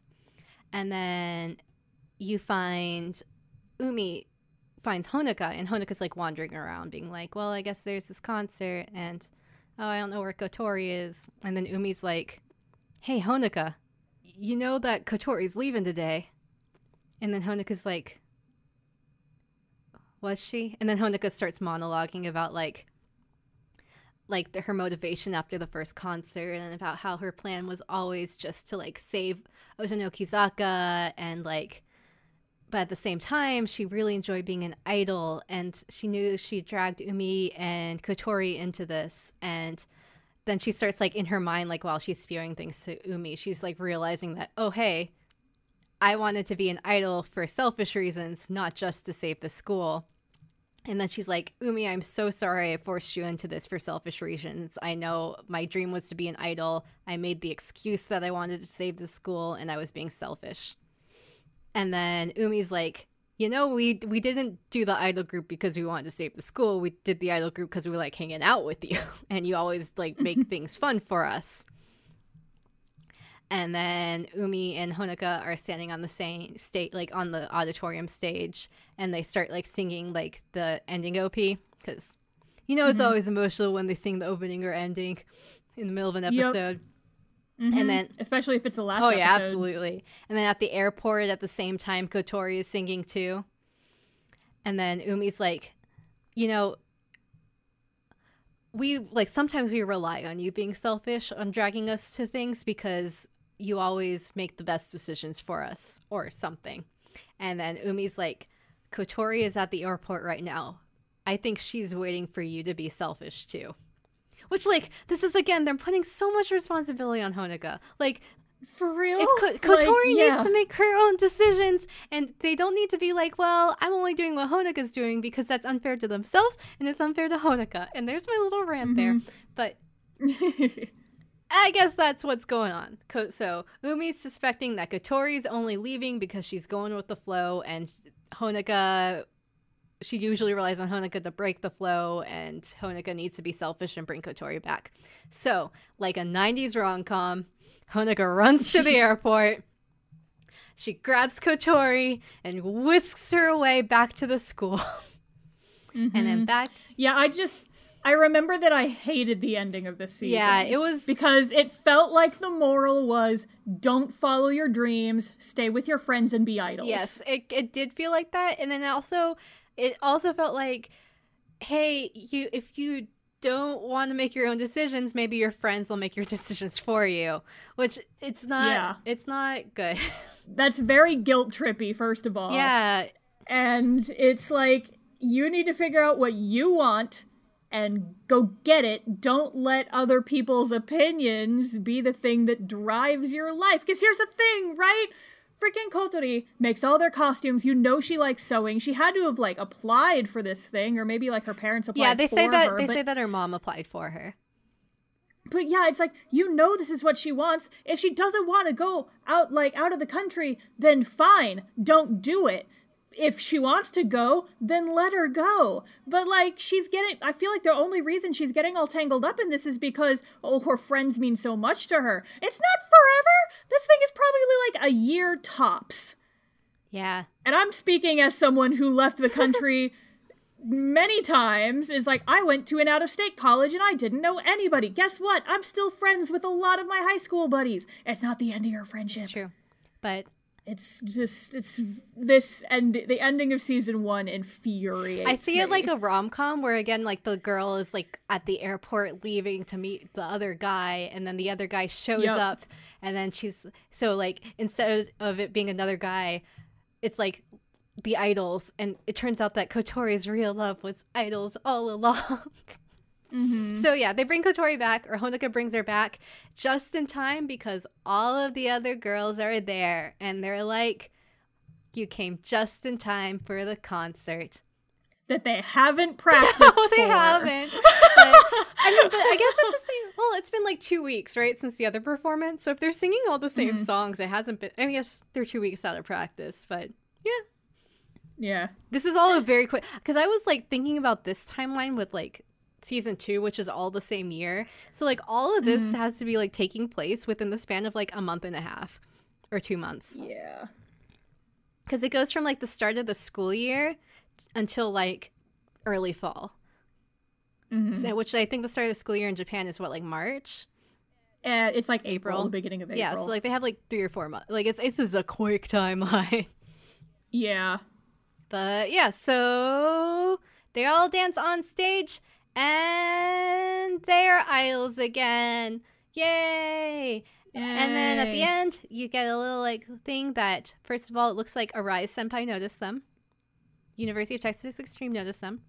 And they decide they're going to remake their Love Live idol ranking page. So they're real school idols again.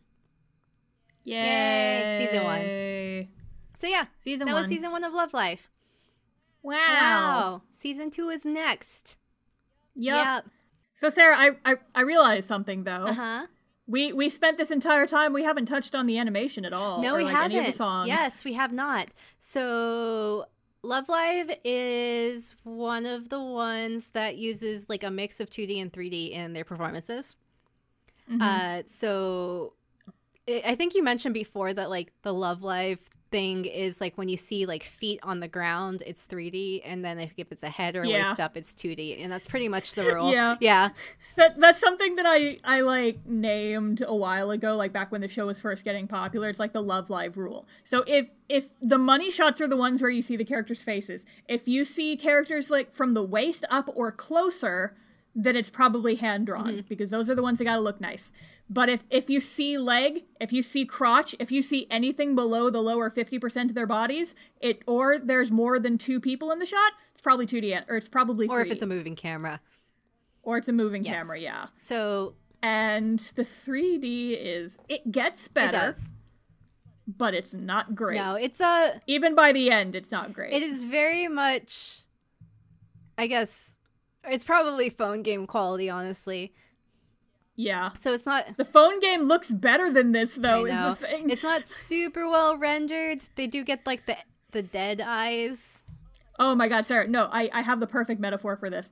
Have you ever seen, like, those Japanese festival masks, but they're, like, Precure characters? Yeah. That is their face. That's what the Love Live 3D animation looks like. And it's especially trippy when you see, I believe it's in episode 6, there's like a song and dance number at the very end of the episode because they just got like all 6 of their members. And so they're super hype about, or maybe it's 7 because Nico's in there too. Yes, that would make sense. I think. Yeah, and there's a shot with like 2 characters. There's a couple different shots with like 2 characters and they're swapping off singing parts. So like, one person is kind of forward in the shot, and they're the one like kind of dancing and walking towards the camera, and they're animated in 2D. But then there's going to be their partner just behind them vibing, and they're animated in 3D. And it's so creepy side by side. It's like, oof, those dead eyes are so scary. They definitely get the strong dead eyes. They, like, it's very clear. So, like, it's not super seamless, I guess is the best way to put it. And then... No, definitely not. But the parts that are animated in 2D are well done. I will say that. They have good music. I like the Love Live music a lot. I think it's very good. I like the girls' voices. I think they're all good. There's nobody who's, like, really stands out as... Kotori's is a little too high for me. She kind of sounds like she's choking on her own throat a lot. She gets a little anime girl, but I think it's still good. She's like anime girl on helium. It's... Star pours on the salt here. I'm Kotori! Wow, look at me go! I can't even make my voice go that high. Oh, God. I think she's cute. My name's Kotori. Hi, I'm Kotori. I'm a school idol. I am Kotori. I smoke 6 packs a day. I go outside and I feed the birds. Don't you know me? I used to be a famous maid in Akihabara. Takes a whiff of her cigarette. But yeah, so that's season 1 of Love Live. Though I will say, I liked it. Like, I thought it was pretty cute. Like, it wasn't the best anime ever. Like, it wasn't... I think one of the things that I... Like, when I tried to compare it to something like, say, a K-On!, I'm like, it's not very good, right? But when I compare it to, like, iDOL 7, I like them pretty equally. Yeah? Yeah. I guess my one thing is, like, we finished this first season, and aside from, like, their assigned character tropes, we really don't know anything about the characters. Well, I mean, but you do kind of get a lot. Because, like, there's a lot, I would say, with the first years and second years. The third years you don't know a lot about. But, like, you do get a lot of character interactions, and they do feel pretty natural because it's not just like you introduce this character, this is their trope. You get a lot of like the characters interacting with each other and like the different ages interacting each other, and I think it's kind of nice. I think mostly what I'm remembering a lot of stuff that frustrated me specifically about the second season, which we can talk more when we do that episode. Yeah, that makes sense. But it's like it feels like at some points they get stuck, and it's like we don't know how to develop these characters anymore. We're just gonna keep harping on the tropes we've already established. But we can talk about that more in season 2 episode. Yes, season 2. More salty sweet. More salty. But yeah, so we are gonna cut it off here because we've been recording for like 2 hours and we still have another 12 episodes. Yeah, but we'll be back. Our next episode is gonna be Love Live Season 2, where we talk more about these iDOLs. Love Live 1 Season 2. Yes, Love Live 1 Season 2. Live, Laugh, Love Live Season 2. Illuminati. Or I think just Illuminati is better. Yes, I support this. God, we made a lot of memes. We on this really episode. did. I'm so ready. This is our memeiest episode so far, which is wild. The power of Nico compels us. I'm just thinking of that Vine of like somebody holding a crucifix up to their dog and being like, "The power of Christ compels you," and the dog's just fucking screaming. That dog is me. It's good. It's being like, ah, no. But yeah. So, season 2, we will probably have equally salty, sweet opinions, and it'll be fun. Come back for more grump. And not so grump. And wow, we've made a lot of references to other media as well. There we go. See, watching Idol Days is like, what's this, like a multi-something series? Multimedia It's a multimedia project. You watch us, and then you go watch all the shit that we meme on. You have to watch us, you have to watch all the other anime, you have to watch Critical Role, you have to watch Game Grumps. You gotta watch Game Grumps. You have to watch High School Musical parodies. I still think either you should edit in just like them saying basketball every time you say basketball. Oh my god. It'd be fucking funny. Oh gosh. Alright, well, this has been Idol Days. I'm Sarah. And I'm Star. And we've been Lady. We'll see you next live. Bye. Bye.